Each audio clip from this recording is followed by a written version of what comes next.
porque no Somos es que 78. no se están trasladando de un salón a otro salón, solo estamos siguiendo el enlace virtual, entonces como que no hay mucho sustento de decir por qué no me conecto, ¿no?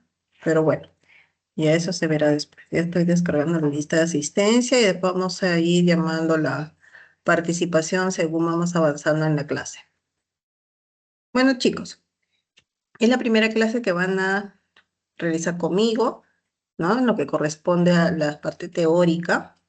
Hoy día tenemos programado en primer lugar lo que es el sistema inmune de las mucosas y como segunda clase lo que son inmunodeficiencias, pruebas diagnósticas.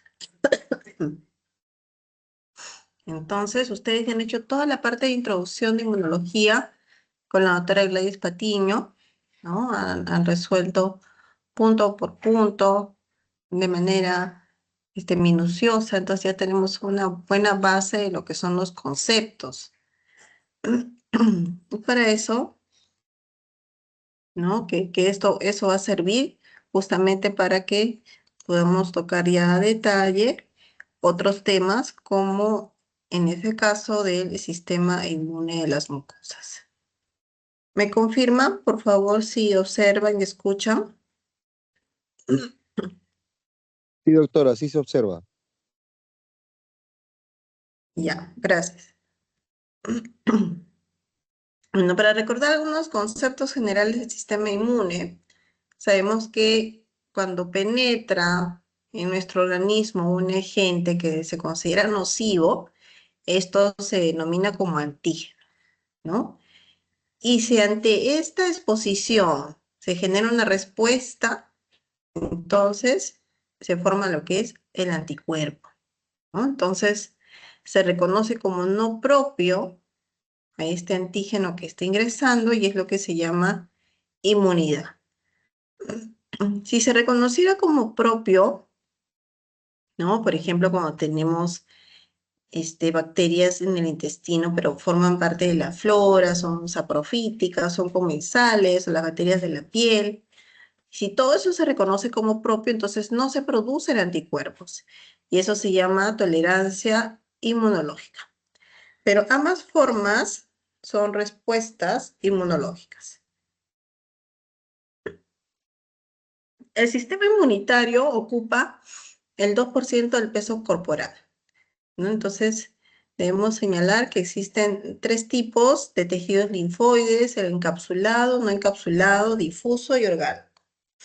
El encapsulado, que es aquel que está bien estructurado, donde corresponden los ganglios linfáticos, el vaso, el timo.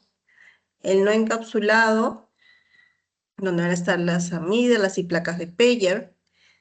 El difuso y orgánico, o no encapsulado, que corresponde al tejido linfoide asociado a las mucosas, que es lo que vamos a ver el día de hoy, ¿no? El famoso MALT, tejido linfoide asociado a las mucosas.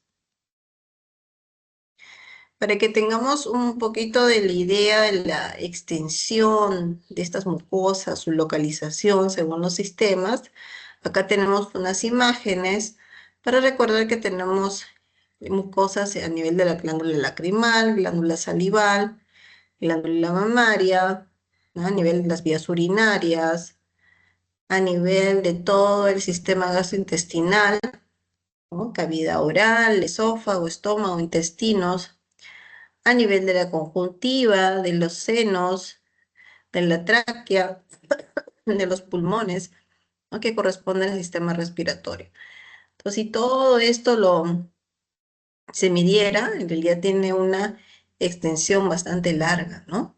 El sistema inmune cubre todos nuestros sistemas y por lo tanto tiene una superficie en área que corresponde a 400 metros cuadrados.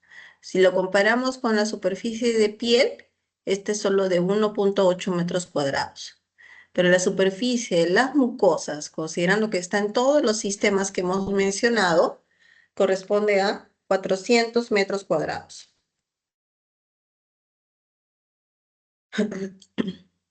Entonces van a tener numerosas funciones fisiológicas, ¿no? porque estas superficies mucosas son delgadas y constituye una barrera permeable, pero es parte de la barrera innata, ¿no? Estos agentes infecciosos van a invadir el organismo a través de esta superficie, de estas barreras, ¿no? Entonces va a ser como un portal de entrada para los antígenos, tanto los patógenos como los no patógenos, ¿no? Entonces consideremos que también existen antígenos no patogénicos. Por ejemplo, los alimentos que ingresan a nuestro sistema digestivo, que corresponden a 10 a 15 kilos de proteínas por año. Todos estos son antígenos no patógenos, no patogénicos. Ahora, si este sistema inmune de las mucosas quisiéramos separarlo en tres componentes, ¿no? Dividirlo en tres segmentos. Tenemos en la parte interior las células linfoides, de los linfocitos B, linfocitos T, las células fagocíticas, como los macrófagos, polimorfonucleares, eosinófilos. En la zona de las mucosas, que es el área de la interfase, que hemos dicho que tiene una extensión hasta de 400 metros, están los epitelios. Acá actúan los factores innatos, los anticuerpos, el recambio de epitelios, todo eso participa a manera de defensa. Y en la parte externa, queriendo ingresar como patógenos, bacterias, virus, parásitos, y como no patógenos, los alimentos.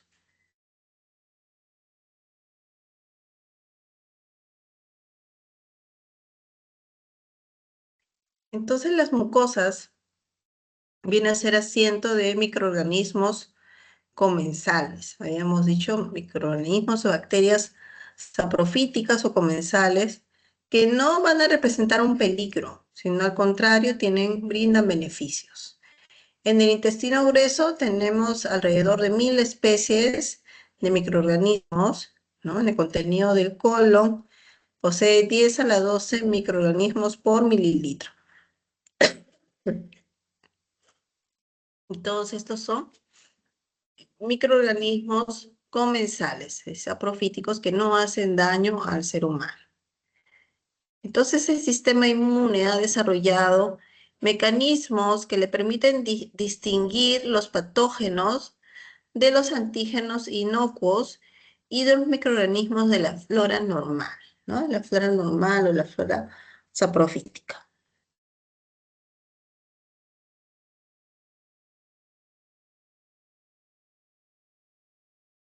También debemos conocer las distintas características del sistema inmune de las mucosas.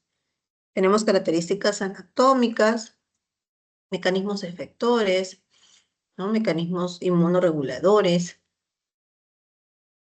En el caso de las características anatómicas, existe una interacción íntima entre la mucosa del epitelio y el tejido linfoideo.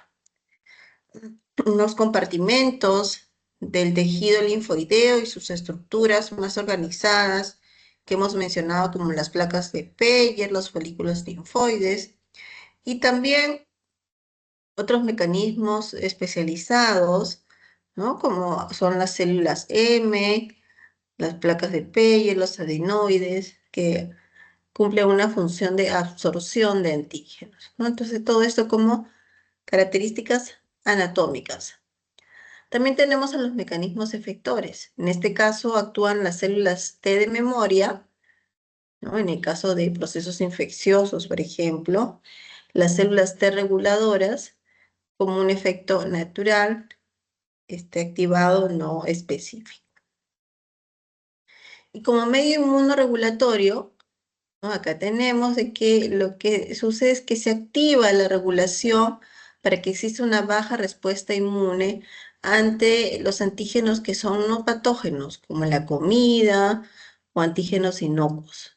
Y también participan los macrófagos y la tolerancia inducida de las células dendríticas, esto junto con la baja respuesta inmune para regular esta respuesta inmunoregulatoria, ¿no? Y no se ataque los antígenos no patógenos.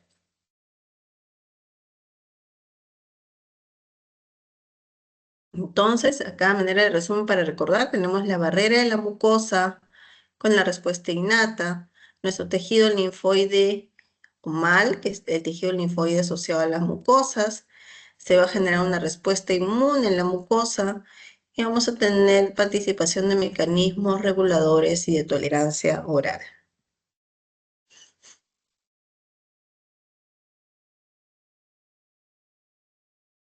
Entonces, ¿qué es el mal? El tejido linfoideo asociado a las mucosas, sistema inmune altamente especializado que va a proteger las mucosas. Viene a ser el mayor sistema de órganos linfoideos de los mamíferos. Entonces, en un humano adulto, este mal contiene el 80% de los linfocitos del organismo. Entonces, es un sistema que es considerado el mayor, ¿no? El más grande, que tiene una gran extensión y composición de linfocitos. Además del mal, que estamos hablando de un mal como sistema inmune en las mucosas de manera general, también lo podemos puntualizar, ¿no? En el caso del tracto gastrointestinal, sería GALT, que es tejido linfoideo asociado al tracto gastrointestinal, el BALT, que es tejido linfoideo asociado al árbol bronquial, el NALT, tejido linfoideo asociado al tracto nasofaringeo, y así, entre otros, como el que recubre glándulas mamarias, salivares, lacrimales, ¿no? El de los órganos genitourinarios, el oído interno. Entonces, el sistema de las mucosas cubre diferentes compartimentos de los diferentes sistemas y tejidos. Acá tenemos, por ejemplo, una imagen que nos muestra un corte de un tejido, ¿no? En la parte superior tenemos los enterocitos, ¿no? Que van a estar unidos entre sí, ¿no? Con sus uniones apicales. Podemos observar las células Glovet secretoras de moco, la capa de moco que está cubriendo esta superficie de la mucosa. Ya en la parte más interna están las células epiteliales, los linfocitos intraepiteliales. Más abajo de ellos está la membrana basal y luego sigue la presencia de la célula plasmática y el linfocito de lámina propia. Entonces, miren cuántos componentes, desde la parte superior, que está el moco y los enterocitos, hacia la parte inferior. Entonces, pero todo eso es un epitelio. Para que exista la continuidad del epitelio, entonces tiene que conservar esta constitución, ¿no? Que viene a ser la primera barrera.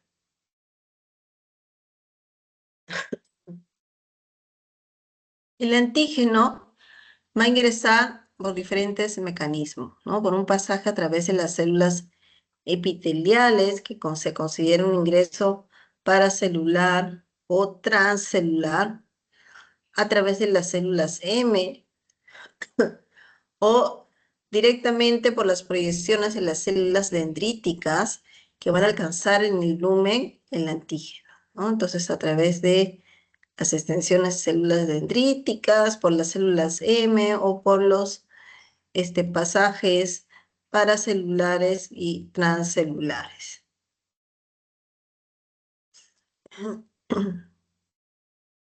Con respecto a la estructura de la mucosa intestinal, ya hemos mencionado, ¿no? Que van a estar revestidas de moco, tienen sus células epiteliales, presencia también de células calciformes, de células enteroendocrinas, vellosidades intestinales.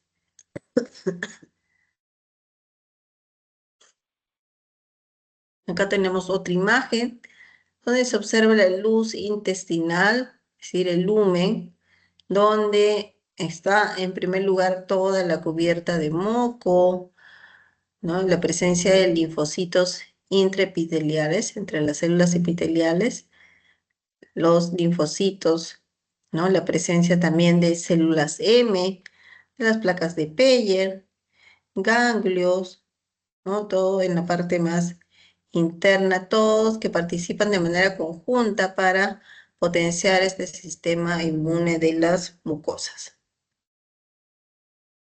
Acá otra imagen donde se puede observar las células M, ¿no? Que están captando, atrapando antígenos desde la mucosa, desde la luz intestinal, ¿no? Están traspasando las células M para que actúen luego las placas de Peyer. También pueden pasar entre los enterocitos de manera paracelular o transcelular, o por las células dendríticas que con sus extensiones capturan a estos antígenos. Entonces, ¿qué son las células M?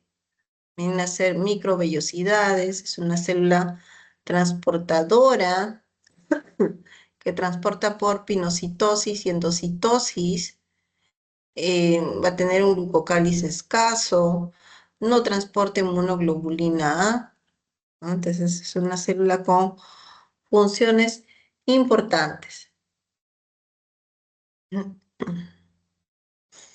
Acá otra imagen donde nos muestran los sitios inductivos y efectores en el GALT, ¿no? Cuando hablamos GAL es de el sistema inmune del gastrointestinal, ¿no? Todo es en las mucosas del sistema gastrointestinal. Eso es el GAL.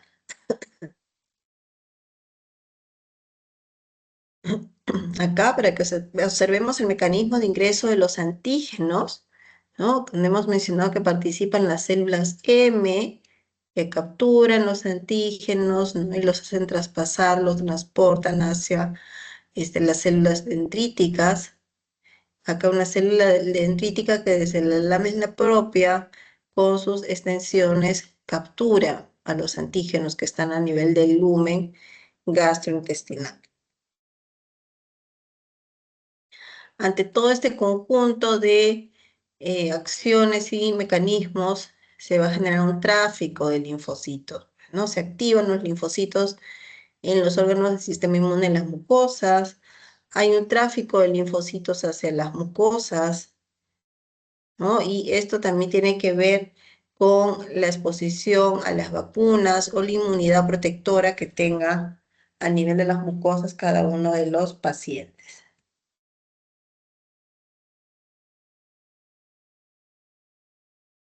Acá tenemos imagen de unos enterocitos que se están uniendo en la parte apical por uniones estrechas, ¿no? Acá participan citoquinas inflamatorias con el factor de necrosis tumoral, el interferón.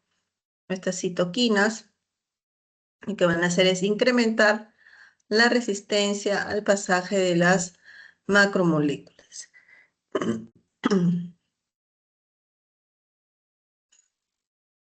Otra imagen de tejido organizado del GAL, del sistema gastrointestinal, donde vamos a observar las placas de Peyer, ¿no? Folículos linfoides, que van a estar aislados en el intestino delgado y en el intestino grueso, amígdalas palatinas, linguales, adenoides, y los nódulos linfáticos mesentéricos.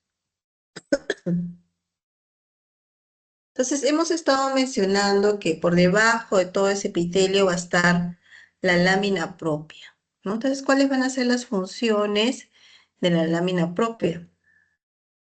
A nivel de esa lámina inferior van a estar localizados los linfocitos CD4 y CD8. Los CD4 son células T efectoras y de memoria que van a secretar citoquinas que van a colaborar en la producción de inmunoglobulina secretora. Entonces son células regulatorias que van a evitar la hipersensibilidad a los antígenos como la comida y las bacterias comensales.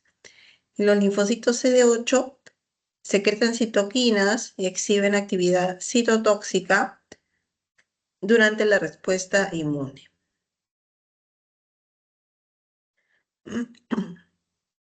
Ahora sí pasamos a un cuadro que nos muestra el resumen de las defensas innatas de las mucosas, ¿no? En primer lugar, tenemos las barreras físico-químicas, en segundo lugar, células fagocíticas y en tercer lugar, las citoquinas. A nivel de las barreras físico-químicas tenemos mecánica, química y microbiológica, ¿no? Cuando hablamos de mecánica, tenemos a las células epiteliales, a los fluidos longitudinales, el movimiento de los cilios o del moco, las secreciones nasales, las lágrimas, todos ellos considerados como barreras mecánicas. Barreras químicas, los ácidos grasos, el pH, las enzimas, las antibacterias. Y barrera microbiológica, la flora normal que está a nivel de cada una de nuestros sistemas inmune.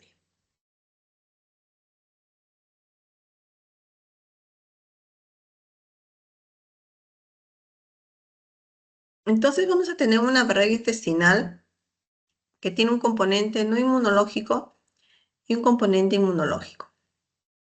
El no inmunológico viene a ser los ácidos grasos, enzimas, moco y péptidos antimicrobianos. Los componentes inmunológicos tenemos a los fagocitos, inmunoglobulina A y la tolerancia oral.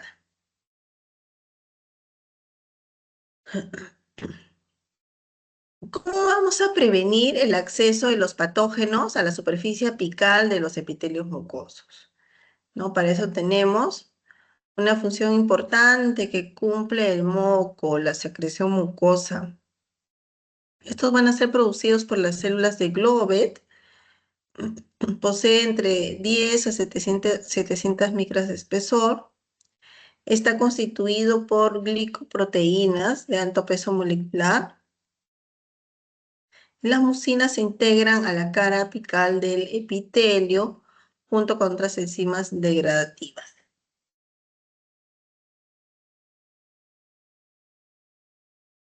Entonces, ¿cuáles van a ser sus funciones? Generar dificultad para que tenga acceso al patógeno en las células epiteliales, ser una barrera al patógeno del exterior, bloquear los receptores que van a ser expresados por los patógenos.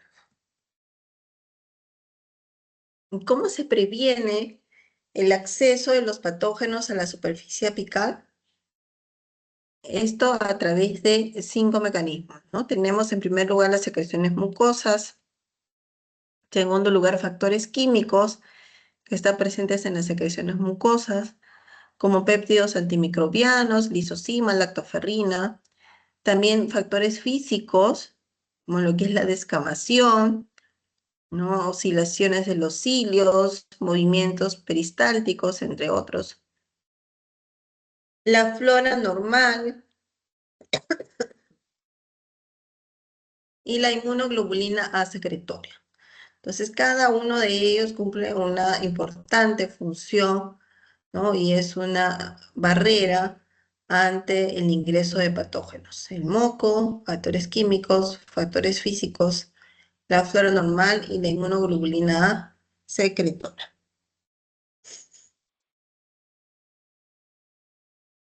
Entonces podemos obtener diferentes resultados si hay una exposición intestinal a los antígenos.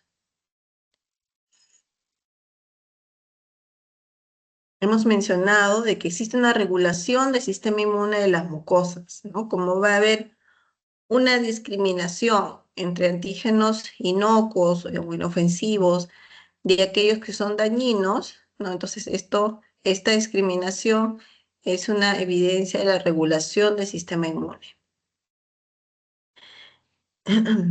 Una producción de la respuesta inmunológica va a ser leve, ¿no? Frente a los antígenos comensales, pero tiene que ser una respuesta adecuada frente a los patógenos que son nocivos. ¿Tenemos alguna pregunta hasta acá, chicos, con respecto a las barreras y a las generalidades del sistema inmune en las mucosas?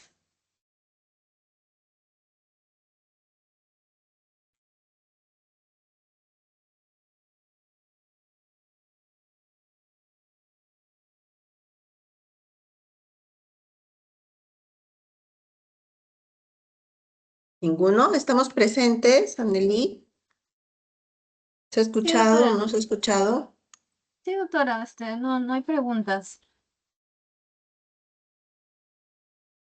Ya miren que Ajá. terminando la clase yo voy a dictar unas preguntitas así al azar, ¿ah? Sí, doctora. De las cosas más puntuales. Ya, entonces continuamos con lo que es la inmunoglobulina A. Sí se observa, ¿no? Sí, doctora.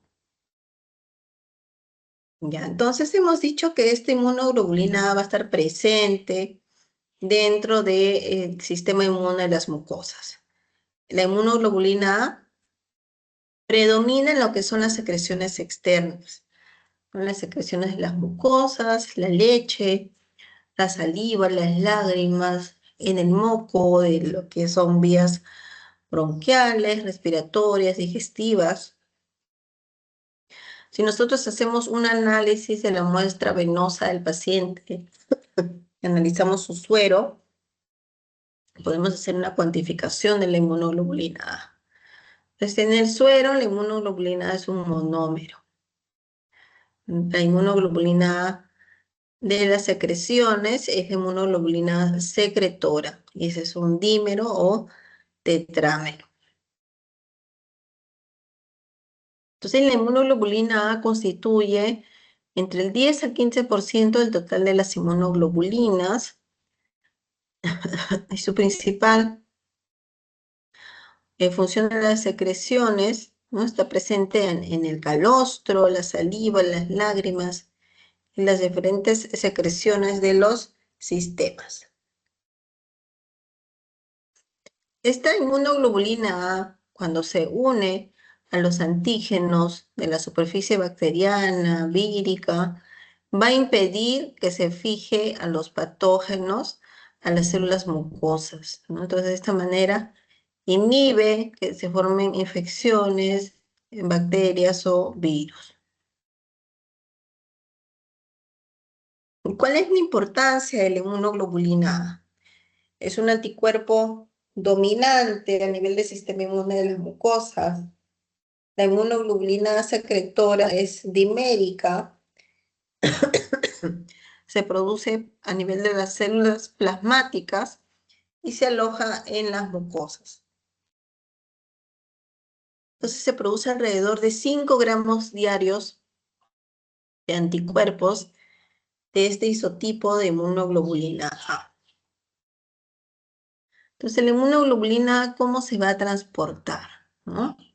Tenemos el lumen, donde está el moco, que cubre la mucosa, las células epiteliales, la inmunoglobulina A.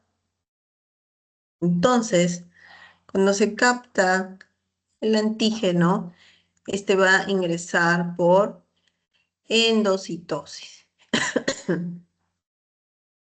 El transporte que se va a dar desde la lámina propia, ¿no?, hacia el nivel del lumen para su expulsión se conoce como transcitosis. Entonces, la inmunoglobulina dimérica, ¿no?, va a tener su componente secretor para unirse a nivel del moco de la mucosa y cumplir su acción, ¿no?, inmunológica importante. Entonces, estábamos mencionando las funciones de la vitamina A, que es evitar que se adhieran microorganismos, ¿no? Neutraliza lo que son toxinas o enzimas, restringe las bacterias comensales al lumen de los intestinos y exporta las toxinas y patógenos de la lámina propia, ¿no? Entonces acá por debajo del epitelio está la lámina propia, en presencia de toxinas, patógenos, y estos van a ser transportados y eliminados por la inmunoglobulina A.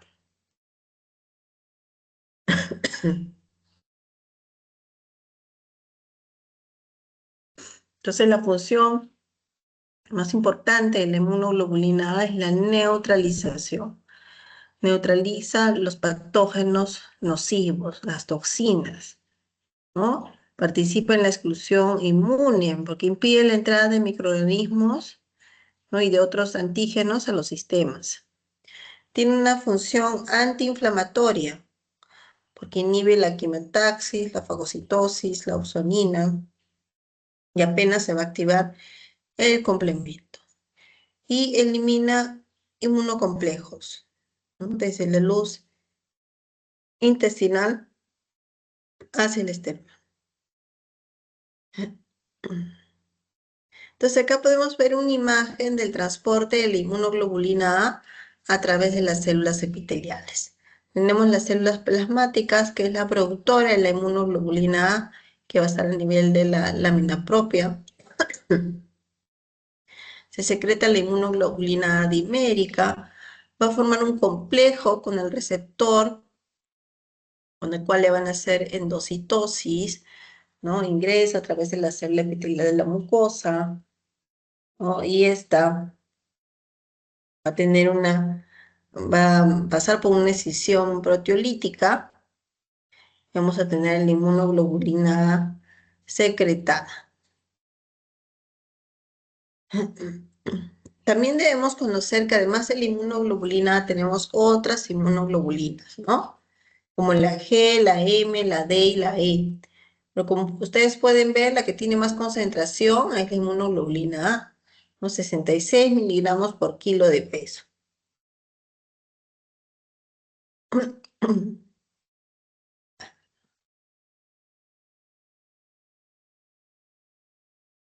Acá les voy a compartir un video pequeñito con respecto al sistema inmune de las mucosas. A ver, un segundito.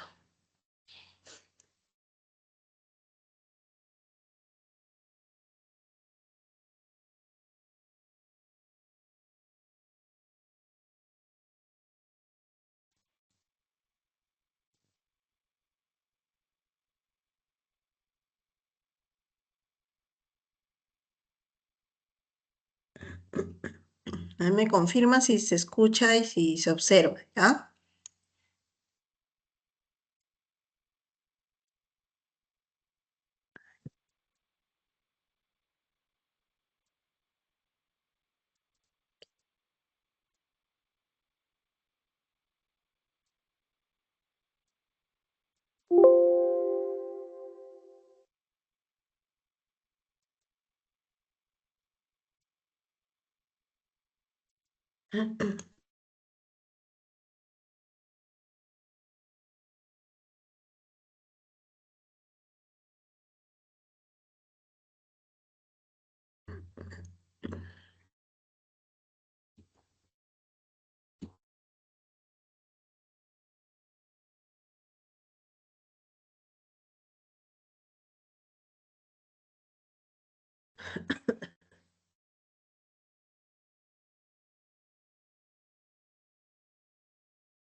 No se podrá ver. Chicos, van a disculpar, pero voy a revisar qué pasó con los videos y yo les comparto con la delegada del grupo. No, pero hasta ahí era la parte teórica. No sé si tenemos alguna pregunta con respecto al sistema inmune de las mucosas.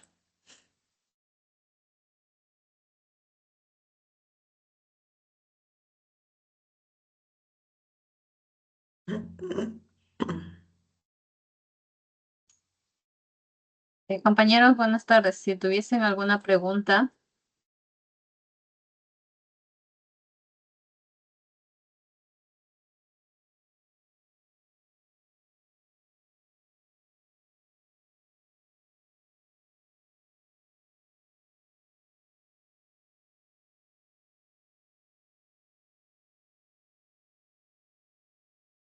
Entonces hemos mencionado no, que no este hay pregunta. sistema No hay, ¿no? Ya vamos a hacer No, algunos comentarios finales sobre este tema antes de pasar al siguiente.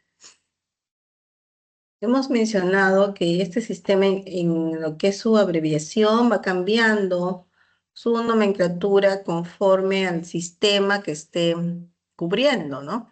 Si cubre el sistema gastrointestinal, si cubre el sistema respiratorio, ¿no? Se usa una terminología diferente, ¿no? Por ejemplo, si cubre el sistema digestivo, el sistema inmune de las mucosas, ¿cómo se denomina?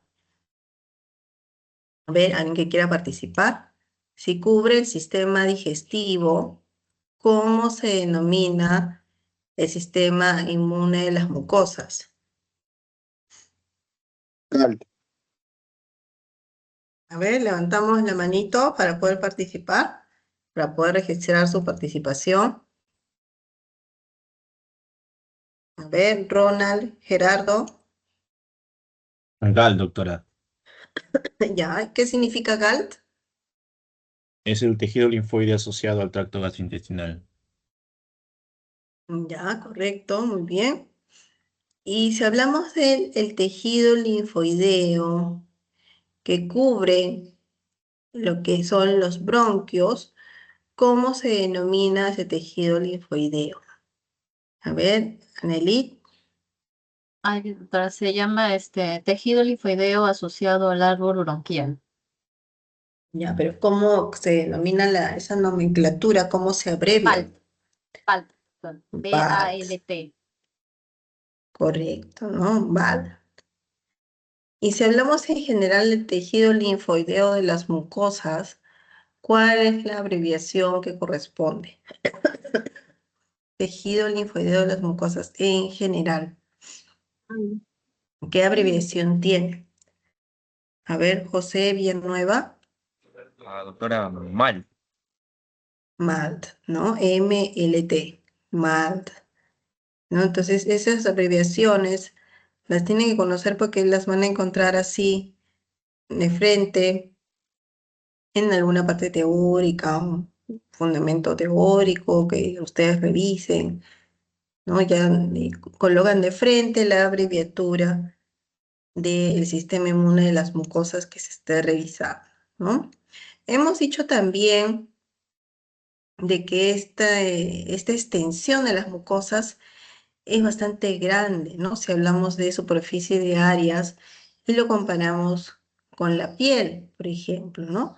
¿Cuánto es la extensión que tiene las mucosas si hablamos de que recubre todos los sistemas? A ver, chicos, alguien que quiera participar. A ver, Edwin Mancha, 400 metros cuadrados, doctor. 400 metros cuadrados. Sí, correcto, ¿no? ¿Y esa extensión es superior a la extensión de la piel o menor? Mayor, doctor. Mayor, ¿no? Mayor a la extensión de la piel. Ahora, si hablamos de las diferentes inmunoglobulinas, hay una inmunoglobulina que está presente dentro de todo el sistema inmune de las mucosas, ¿no? ¿Cuál es la inmunoglobulina y cuánto es su concentración? ¿Cuál es la inmunoglobulina que participa, ¿no?, en la composición del sistema inmune de las mucosas y cuál es su concentración? A ver, Janet Canazas, Es la inmunoglobulina A y su concentración es 66 miligramos por kilo de peso. Es mayor que los demás. 66 gramos, ¿no? No miligramos, ¿no? Gramos. La concentración es De gramos. bastante, sí, 66 gramos, sí, correcto, ¿no? Porque además de la inmunoglobulina A, tenemos otras inmunoglobulinas que podemos dosar en sangre, ¿no? ¿Cuáles son las otras inmunoglobulinas que también podríamos dosar en un paciente si pedimos una muestra venosa? Porque para eso tengo que hacer una extracción venosa. Además de la inmunoglobulina A, ¿cuál otra inmunoglobulina podría medir en sangre? A ver, chicos. además de la inmunoglobulina A, si estoy tomando una muestra de sangre venosa al paciente, ¿qué otra inmunoglobulina podríamos medir en sangre?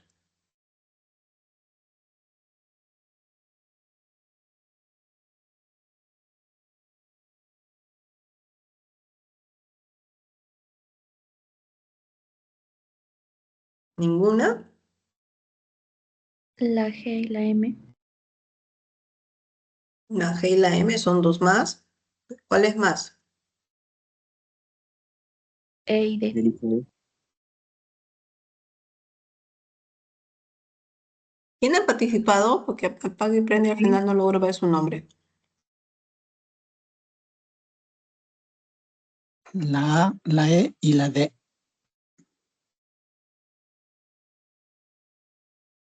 A ver, ahorita ha participado Niel, pero la vocecita que escuché antes que era de una jovencita. Camila Villanueva, doctora. Camila, ¿tú qué mencionaste? La G y la M y luego dije E y D, pero lo puedo rápido el micro. Ya. No. Ay, me van a disculpar, chicos, que con una tos terrible. Y Niel Soto también participó, ¿no? Sí, doctora. Ya, entonces, de estas inmunoglobulinas, nosotros podemos hacer su dosaje en sangre, ¿no? Si queremos ver cómo está el mecanismo de su sistema inmune a nivel de sus mucosas, vamos a pedir un dosaje de la inmunoglobulina A para ver qué buena respuesta va a haber a nivel de las mucosas. Al final sabemos que hay una buena concentración de esta inmunoglobulina en las mucosas, ¿no? Pero después, para ver la presencia de las otras células linfoides, células T, células B, la mucosidad y entre otros, tendríamos que hacer un corte histológico, ¿no? Para poder ver si están presentes, no están presentes. Y eso sí, pues ya es otro tipo de procedimiento. O sea, lo más accesible y rápido sería medir la inmunoglobulina A en sangre. Ay, perdón. Medir la inmunoglobulina A en sangre, ¿no? Ahora, para poder evaluar las barreras físicas, químicas de las mucosas, eso sí, es con la función de los cilios, de las vías respiratorias, de las lágrimas, ¿no? Tendríamos que ver su composición para ver su concentración de enzimas, de lisocimas, medir el pH de esas lágrimas, ver la presencia de ácidos grasos, ¿no? Y si hacemos una evaluación de la parte microbiológica, por ejemplo, de los intestino grueso, por ejemplo, tenemos que ver la presencia de su flora microbiana normal, ¿no? Entonces, hasta acá lo que corresponde al sistema inmune en las